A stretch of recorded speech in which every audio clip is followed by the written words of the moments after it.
Good evening students, welcome to my channel. आज मैं आपको क्लास 10 चैप्टर 1 के बारे में पढ़ा रही हूँ। हाँ, यूरोप में राष्ट्रवाद का उदय। इसके भाग 1 में हमने यूरोप में राष्ट्रवाद के उदय को एक पेंटिंग के माध्यम से देखा था कि फ्रांसीसी कलाकार फ्रेडरिक सरियो ने कैसे पूरे संसार के लिए आज़ादी का सपना देखा था। हमने पिछले वीडियो में इस बारे में काफ़ी चर्चा भी की थी। हमने पिछली क्लास में फ्रांसीसी क्रांति के बारे में पढ़ा था। आज हम उसी चीज़ को आगे लेकर चल रहे हैं। अगर आपने फ्रांसीसी क्रांति नहीं पढ़ी है या कोई डाउट है तो आप मेरी वीडियोस देख सकते हैं। 9th क्लास का फर्स्ट चैप्टर मैंने दिया हुआ है अपने इस लिंक पर ही, आप वहाँ देख सकते हैं। आज हम पढ़ रहे हैं कि फ्रांसीसी क्रांति ने किस तरह से बाकी पूरे विश्व में राष्ट्रवाद का विचार को फैलाया था। फ्रांसीसी क्रांति के क्या क्या आउटकम रहे थे और उसका बाकी संसार पर, बाकी वर्ल्ड के देशों पर क्या प्रभाव पड़ा था। सबसे पहले हम देखते हैं कि फ्रांसीसी क्रांति से राष्ट्र का विचार किस तरह से पनपा, किस तरह से आया। आपने देखा 1789 में सत्ता लोगों के हाथ में आ गई थी और लुई 16 को हटाकर प्रजातंत्र में परिवर्तित हो गया था। वहाँ का शासन, निरंकुश शासक खत्म हो गए थे। उसी समय पर वहाँ पर सामूहिक पहचान की भावना उजागर हुई। सबने सोचा कि हमारा देश है, हमारा नेशन है।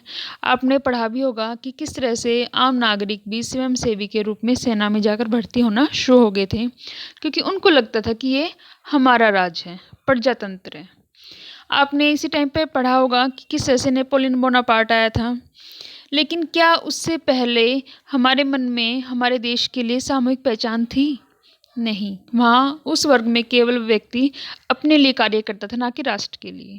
तो ऐसे में बहुत ज़रूरी था कि सामूहिक पहचान की एक भावना हो, राष्ट्रीयता की एक भावना हो। जैसे कि हम आज के दिन कहते हैं, हम कभी भी ये नहीं कहते कि मैं दिल्ली से हूँ या मैं केरल से हूँ या फिर मैं हिमाचल से हूँ या मैं जम्मू से हूँ। हम हमेशा क्या कहते हैं? वी आर इंडियंस, मैं एक भारतीय हूँ। हमारी नागरिकता भी केवल एक दी गई है। हमने सिविक्स में भी पढ़ा है कि हमारे पास एकल नागरिकता है, कि हम भारतीय हैं। हम किसी भी स्टेट से हैं या यूटी से हैं, कहीं से भी हैं, लेकिन हमारी नागरिकता क्या है, हमारी सामूहिक पहचान क्या है? भारतीयता।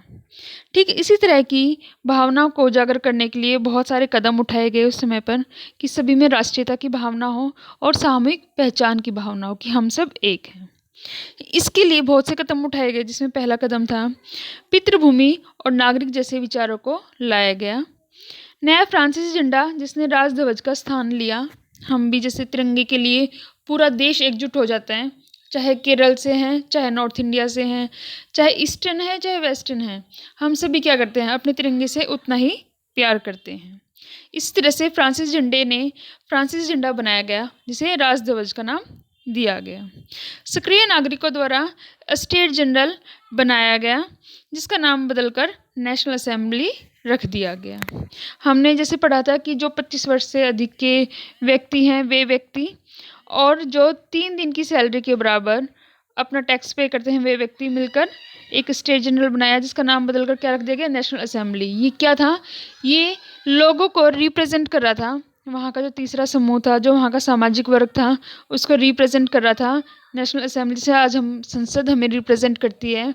हमारे द्वारा प्रत्यक्ष और अप्रत्यक्ष रूप से चुने हुए व्यक्ति वहाँ बैठते हैं, हमारे लिए फैसले लेते हैं, हमारे अच्छे बुरे के लिए सोचते हैं, कानून बनाते हैं। ठीक उसी तरह से उस टाइम पर उसका नाम क्या रखा गया?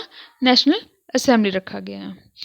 लोगों में जागरूकता की भावना, राष्ट्रीयता की भावना और सामूहिक पहचान के लिए बढ़ाने के लिए बहुत सारी रचनाएं रची गई, बहुत सारी स्तुतियाँ गाई गई, जिससे कि आम नागरिक अपने आप को राष्ट्र का एक अभिन्न अंग समझे और राष्ट्र को अपना ही समझे।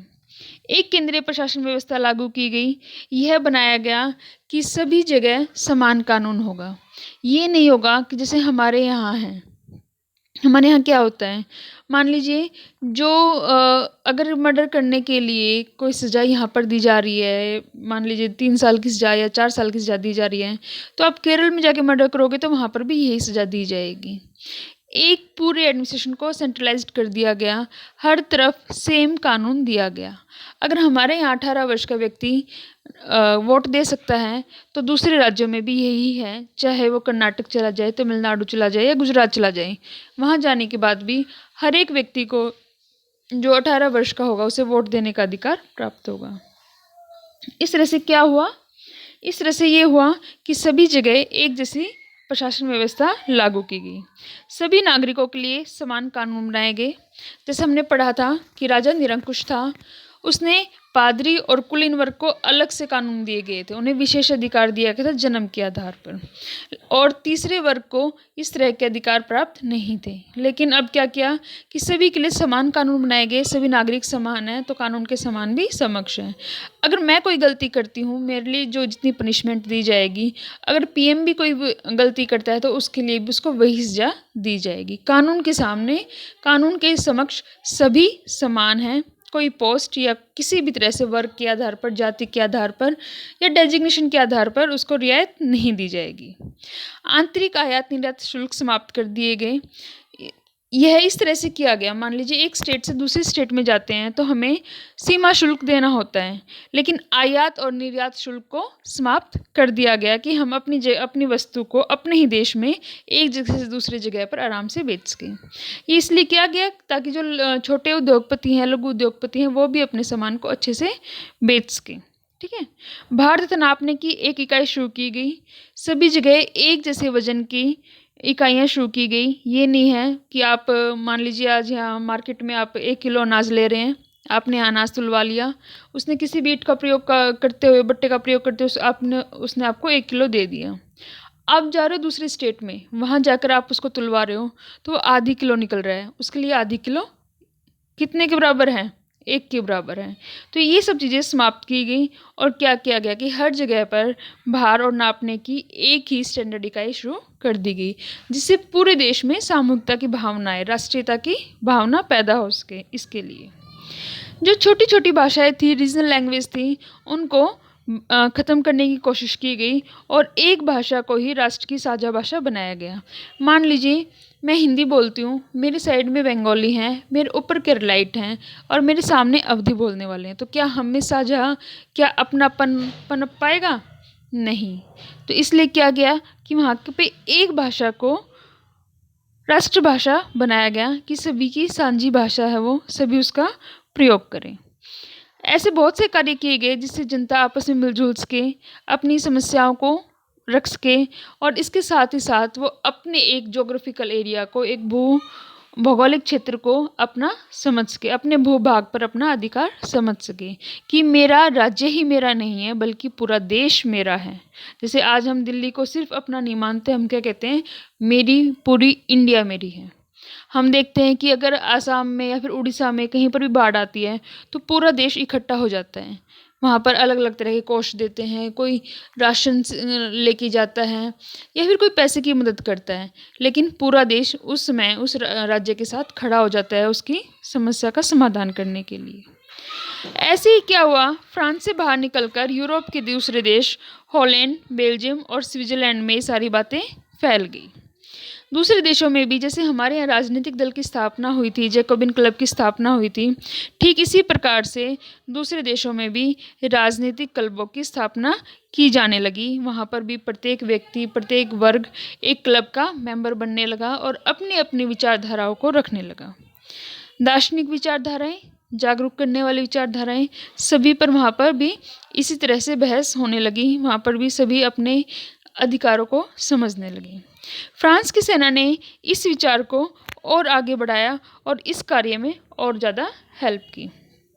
फ्रांस की सेना ने कैसे बढ़ाया वो सुनिए। हमने देखा है कि फ्रांस में पहले निरंकुश राजा था, लुई 16। उसको हटाने के लिए नेशनल असेंबली बनाई गई सक्रिय नागरिकों द्वारा। ठीक है। फिर देखा कि नहीं, वहाँ से भी आक्रोश नहीं खत्म हो पा रहा है, एक संवैधानिक राजतंत्र बन रहा है, तो जैकोबिन क्लब आया, जिसके कौन आया? मैक्समिलन, रॉबेस्पियर मैक्समिलन आए।